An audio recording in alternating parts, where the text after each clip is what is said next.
Sure. Obviously now it's come out about Rodney Gunther. So I saw you guys saw that statement that was put out by him, and these are the things I think that are very difficult. When things come up that are out of your control, and it takes away what you love and what you want to do. Um, you know, um, I've watched Rodney, over the course of the summer. At times, he was rehabbing, and the amount of work that he put in, the professionalism that he had, and it's our goal to try to get him here in a capacity where he can help our football team, which I think he can. So, we extended that to him, and obviously it's during a difficult time where there's a lot going on. So. It's just an awful feeling. It really is. It's just tough. I think to move forward here. Obviously, we signed Tim Jernigan. Got us played in this league, so we're looking forward to see what he can do along with the rest of the guys up front. Stopping the run has been a big focus for us, and some of the things that we did. Some of the moves that we made, some of those guys aren't here. So it's going to put, a challenge for us to make sure that we find those guys, develop those guys, whichever way we have to do it. I mean, that's something that we have to get done. So we're continuing to keep working on that.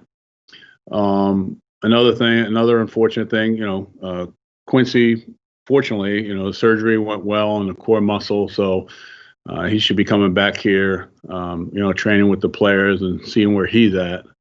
I don't have any roster decisions yet. Are you going to do this with him, do that with him? We just wait to see what happens when, after the surgery's over, and then we look at, where he is from a rehab standpoint, and then those decisions will probably be made later or when we get more information. The next thing is Josh Oliver.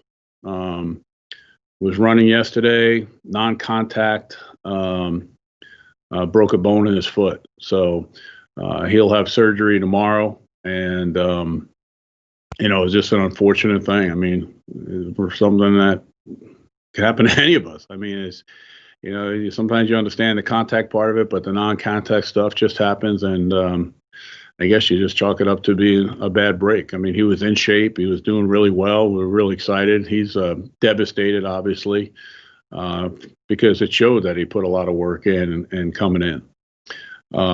Today in practice, you won't see Miles Jack. He got sick last night. It doesn't seem to be COVID related.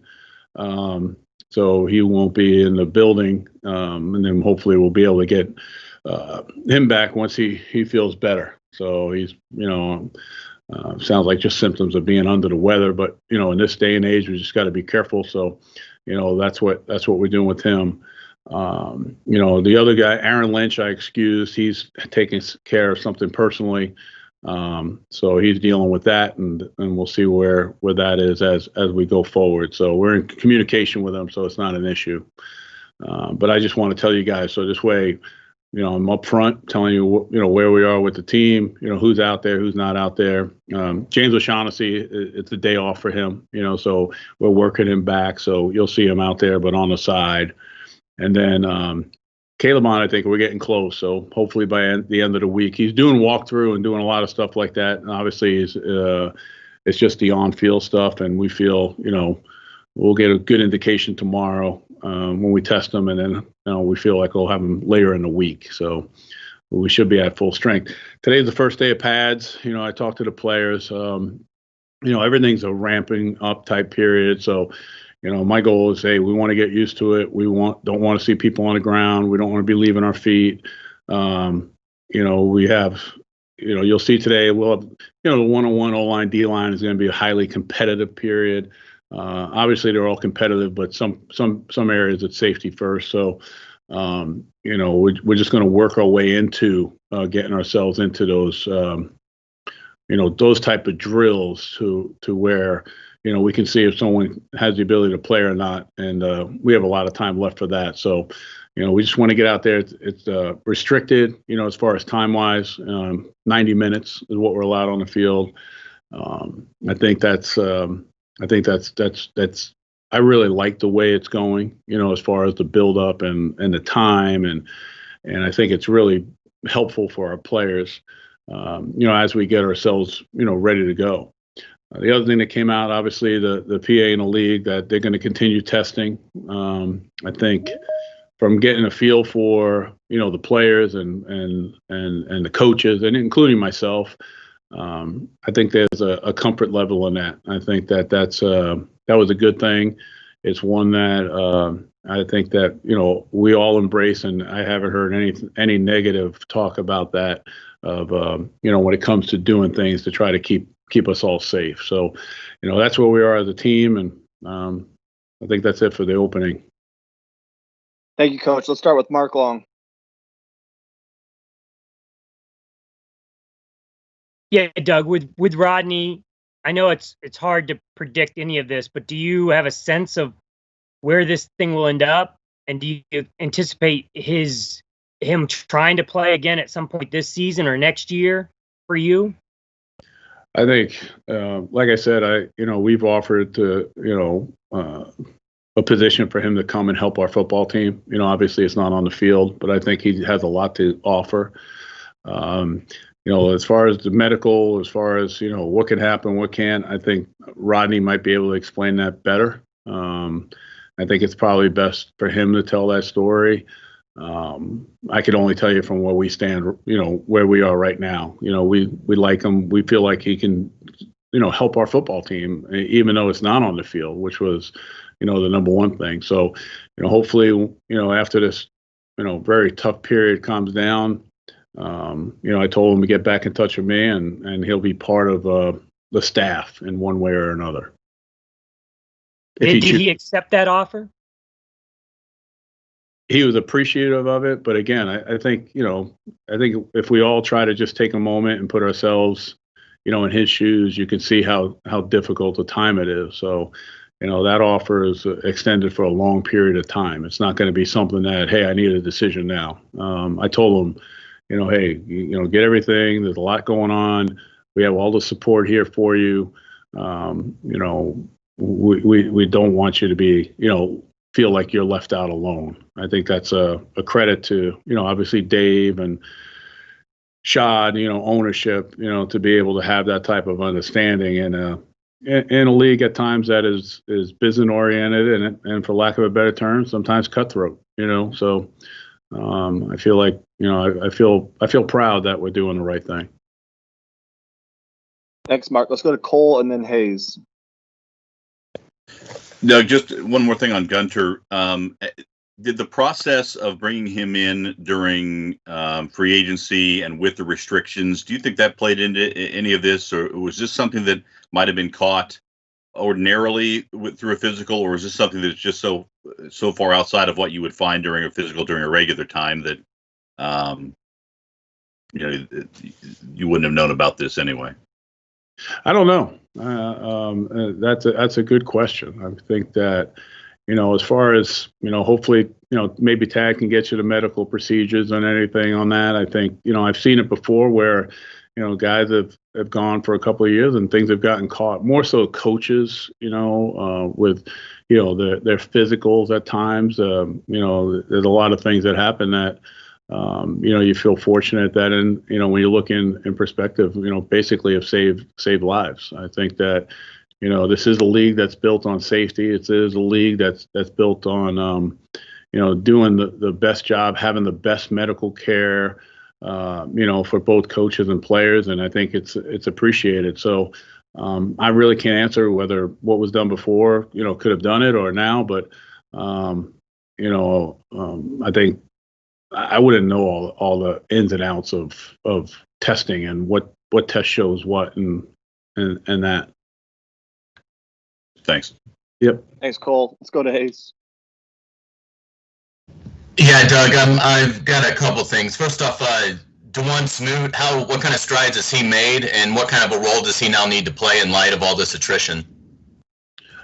Well, I think he's changed. I think you guys that are out there have seen. And talk about his body type. He's bigger, he's stronger. He's really trying to take advantage of the reps that he has.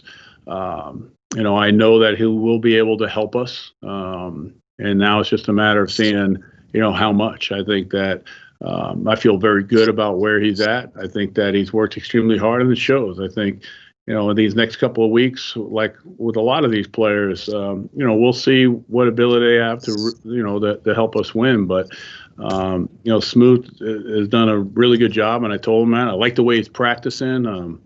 I like where his mind is. He's really focused, and he's really working on things to make our team a better football team, which I think is important. So I'm just really happy, and if it does get on his plate where he does have to do more, I don't have an issue with that either. I think that you're dealing with a player that's going to give you everything he has every time.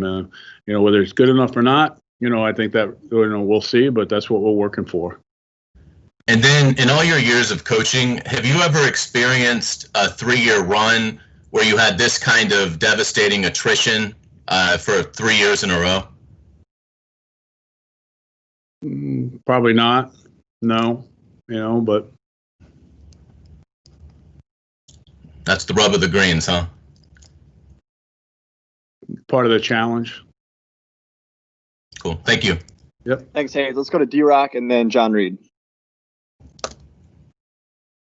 Hey, Doug, just along those lines, how frustrating is it for you when you make the plans to fix the run defense in the spring, you feel good about it, and then in a matter of a couple of weeks, your plan's destroyed, and then you're scrambling at this point because there's not a lot of guys out there available?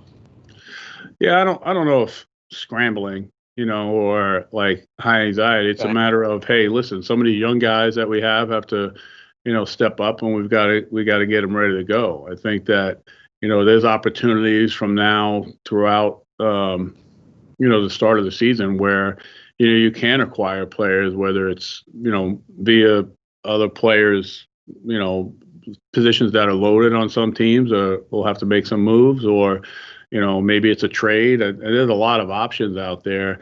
I don't think we're in that mode yet of scramble. We're in that mode of, hey, let's, planning. I think that, these things happen, quite a bit, kind of the way you mentioned it. During a game, you have a game plan in, and all of a sudden you're like, holy cow, this plan's not working. We've got to go to something else. So you've always got to be able to, make adjustments in what you do.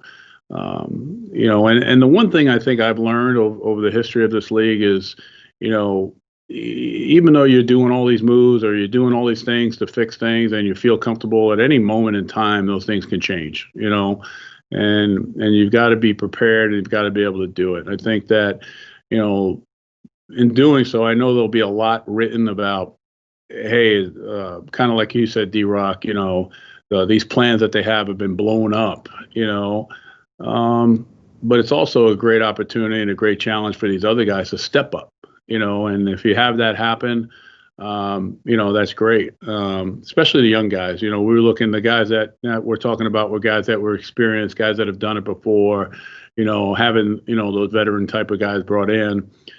We still have a decent mix, but now it's a little bit more on the younger guys and guys that have been here to step up, whether it be Taven Bryan, Smooth.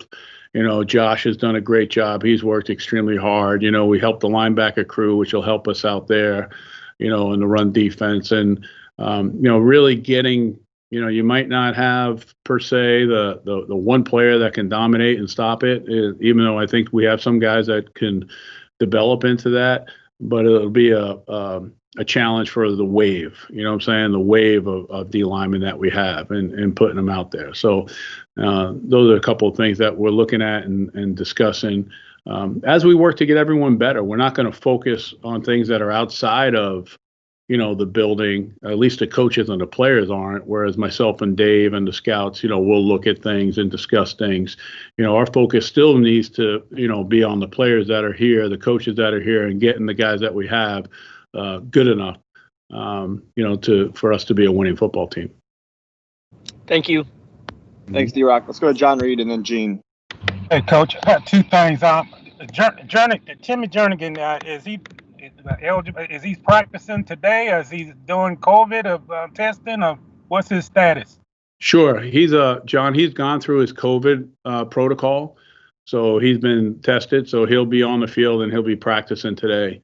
The way the rules read, once everyone clears the COVID protocol, they immediately go into whatever phase you're in. So, if you pick someone up later on, and it wouldn't be a 14-day phase, you know what I'm saying, or a 10-day buildup. So when those players obviously go through the COVID protocol, whatever phase you're in as a football team, they immediately get put into that phase. Now, obviously, we'll see where he's at.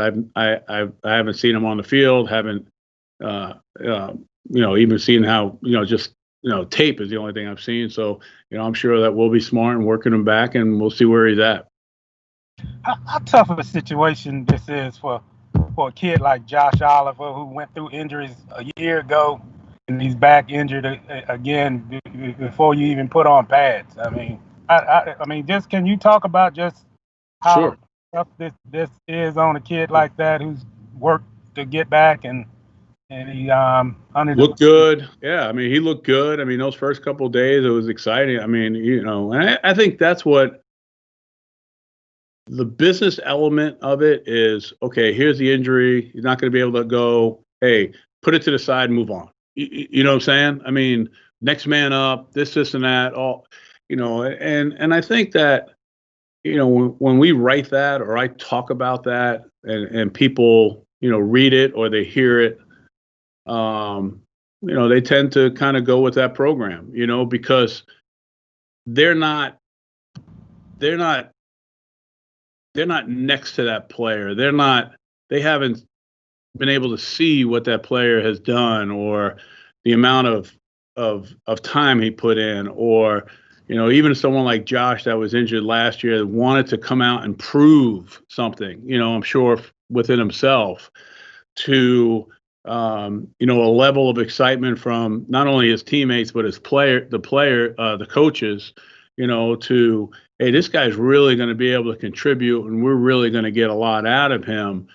So there's a lot of emotion that goes into it, or a lot of empathy that goes into, the player, what he's done. And I think those are the things that probably get lost because I don't know whether it's that big of a story or it's hard to communicate. I know it's, sometimes difficult for me to communicate that because I'm trying to paint a picture for everybody of, what this player has done and how dedicated he's been and how, disappointed he is. And, then the next step is you go into this rehabilitation process and, now it's happened, 2 years for him. And, is he questioning himself? Is he, what's going on? And you want to motivate the player to really rehabilitate in a way that he can come back even stronger. So there's a lot that goes into play when it comes down to these situations. And, I think a lot of times it's, like, okay, hey, this player's got hurt. We'll move on. Let's go. But there's so much more to it, than probably what people can understand. Thank you. Yep. Thank you, John. Let's go to Gene and then Demetrius. Hey, Doug, I'm just wondering how you, when you're talking this over with the team, whether it's Rodney's issue or Josh's issue, how do you try to frame this? Because obviously you're not trying to bring the room down, you're trying to lift them up. But, obviously it does affect the team emotionally. How do you try to frame it to them? Yeah, I think, there's a lot of different ways, Gene. I think, first off, you just put the truth out there. Obviously the team knows. I mean, these guys are in the locker room. The empathy that I feel, I'm sure the locker room obviously feels, with these players. And I think, there's a lot of times where you're sitting there and you're thinking, have I taken, my health? Have I taken my ability to play or my ability to do my job? Have I taken all that stuff for granted? Am I just, looking at that as, hey, I'm invincible. I think a lot of times we talk about with our faith, how this game can be taken away from you at any moment for any of us. So how do we want to approach it? How do we want to, how do we want to live our lives? And I think that there's unfortunate things that occur all the time, and I think it gives you, for some of us, I think it gives you the ability to step back and realize how fortunate we are, and are we going to take advantage of this opportunity, or are we just going to take it for granted? So I think that's probably the way, or it is the way that how I think about it. How I communicate it, I think you're right. I don't, it's not gloom and doom. It's not going to happen to everybody, but it does occur, and that's part of the sport. And how you handle it and how we support, those players that go through that tough time, I think is important. Especially at this level where it's the professional football league, whereas in college, you're supported by the student body, you're supported by your family, you're supported by your teammates. You're there. It's pretty much locked in. I think when things like this occur at this level, hey, is he going to be able to come back? Is he going to play? Is he going to be part of the team? Is the team going to keep him? There's a lot of other things that get involved that I think we as players and coaches know, and that's where we've got to do a good job of continuing that support. Thank you. You're welcome. Thank you, Gene. Let's go Demetrius and then Shipley. We got time for a couple more. Hey, Coach. What have you seen out of Ronnie Harris in the past couple of weeks or past week or so? And what are your expectations for him heading into year 3? Yeah, I think we're going to have pretty good competition. Saying at the safety position. I think that Ronnie has had some success, obviously, on the field, and I think we need to make really great strides in the strong safety and the free safety position. Right now he and J-Dub, Jared Wilson are back there, and but I think you look at a lot of these younger guys, whether it be Brandon Watson, who's done a very good job for us on special teams, that's really starting to practice well, getting to learn that position, even though he converted. Josh Jones, a guy that has been flying under the radar, that's really showed up and done some really nice things. So we'll see how it goes now. Wingard Andrew has done a good job on teams. He's gotten much better. You can see that on the field. J.R. Reed, who's a free agent from Georgia, he's big, long. He can do some things. So we've got some guys back there. We got about 7 players back there for about 4 positions. I think that we're gonna see a lot in these next couple of days for what we asked those guys to do. So they're practicing well. They're all healthy, which is a good thing. So we'll be able to see how much better they've gotten, or if they're going to be good enough for us to put them out there on the field and win with. Thank you. Thanks, Demetrius. Let's go over to Shipley. Hey, Coach. I know you talked a little bit about the fullback position last week, but can you just talk about adding Bruce Miller to the team and really, what his experience a couple years ago with the 49ers, just, playing at a high level, what that meant to y'all adding him? I didn't really know a lot about him. I mean, didn't know a lot about, his time in San Francisco. Didn't really know a lot about his time at UCF. And, what happened, this didn't happen quickly. This happened, this has been over a period of time because, obviously, I think everyone knows, obviously, my relationship with Coach O'Leary, George O'Leary, who was the head coach at the University of Central Florida.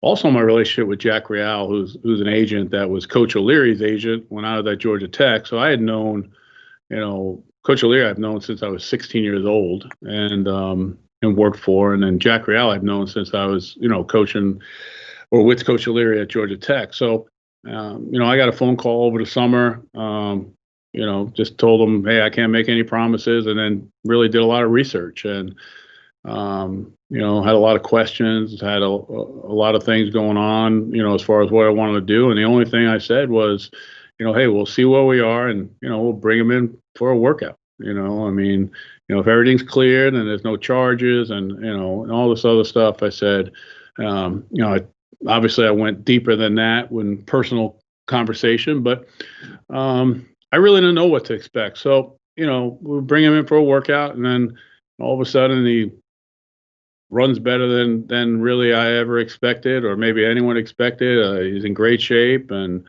but he looked good out there. I mean, he looks like he belongs, and we'll see where it's at. I think that that position, like I said, that if it's a fullback, he's got to be able to catch the football. He's got to be able to play special teams. I got to be able to get the snaps to put him on the roster. We talked about numbers and things of that nature. Or whether it's a tight end, I mean, if I put an extra tight end, because I'd keep an extra tight end to fill that position, or I'd keep an extra fullback to keep that position. I think it's something that we would like to do, but it's something that we're prepared that if we don't have one, that's fine. There's a lot of other things that we can do formationally and things of that nature. So, we just want to make sure that we put something together where we can, get the best players on the field and people that can help us win. All right. Thanks, Coach. Yep. Thanks, Shipley. Let's go to Mia for the final question.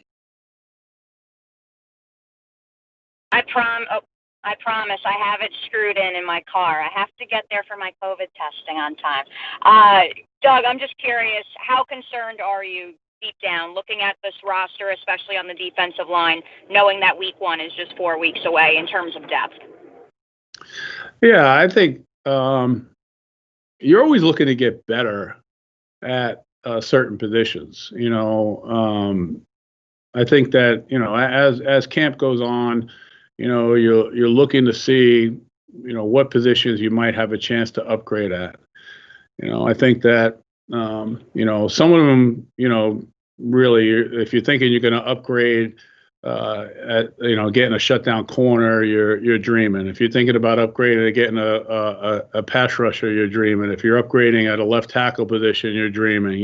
So I think there's certain positions that you can upgrade, but right now we have an opportunity, and I think that if I stand up in front of the team and I say, "Oh, we're done. We can't stop the run. We've got to get players. We've got to go out." What is that saying about the players that are here? We believe the players that are here have the ability, to do it. Now it's just a matter of going out there and them showing us that they can do it. And if they do, then obviously as a coach, you're going to feel much better about it. I think if you see issues that are going to happen and you don't want to jump the gun and make those decisions too quickly, that someone can't do it and not give someone the opportunity, then you're going to put yourself in trouble there too. If you're looking to hope to get somebody to help you outside of what you have right now, that gets you in trouble in this profession. If you're saying to yourself, okay, this is what we have, how can we do a better job and maybe do some things schematically, to help yourself there, now I believe you're working in the right direction. So, I think it's important. I think a lot of stuff's going to be out there about, devastating injuries, stopping the run, losing all these guys, which is the truth. I totally understand that, but at the same time, I'm going to be open and giving these guys an opportunity and see what can happen and try to get us better.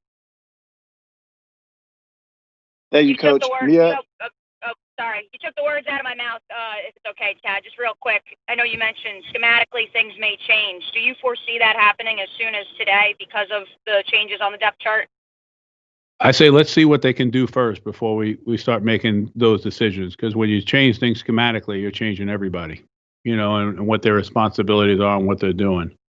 And then I just have one last comment, Tad, when we're done. Just tell me when we're done. All I was going to say is the Jaguars PR staff does not condone press conferencing while driving. So just putting that out there. But go ahead, Coach. Wrap us up. I just want to say 9 in a row. Where's D-Rock? And I that's think it's without